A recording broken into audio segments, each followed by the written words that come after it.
Blackstone Publishing presents The Kosher Capones, A History of Chicago's Jewish Gangsters, by Joe Kraus.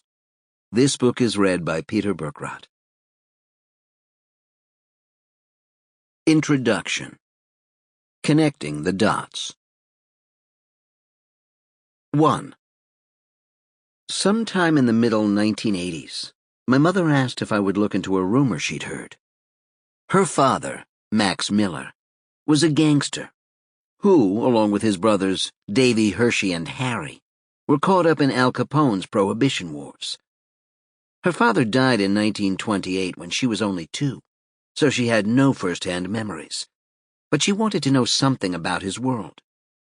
Was it true, as reported by The Joker is Wild, the 1955 best-selling biography of comedian Joe E. Lewis, that he'd been killed by gang boss Dino Banyan? And what, she wanted to know, had happened to her family when the Jewish gangster world started to fade at the end of Prohibition? Over the next several years, I scoured old newspapers, found my way into largely forgotten files, and talked with old-timers.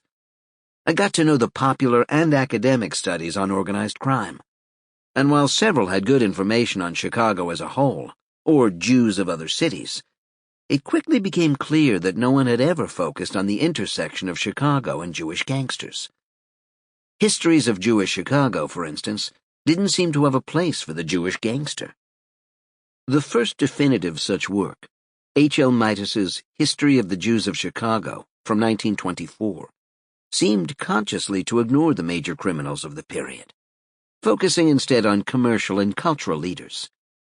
The second, Irving Cutler's The Jews of Chicago, which came out in 1996, after I'd had the opportunity for much of my own research, presented a substantially broader cross-section of the city's Jewish experience.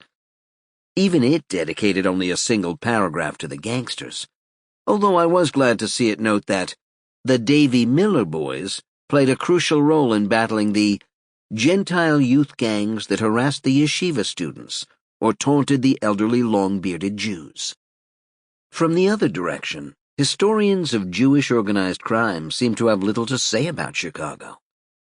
Alan Block, in East Side, West Side, Organizing Crime in New York, 1930 to 1950, did an admirable job of cutting through what amounted to Hollywood legend, and the sort of history I would come to recognize as the Scarface style.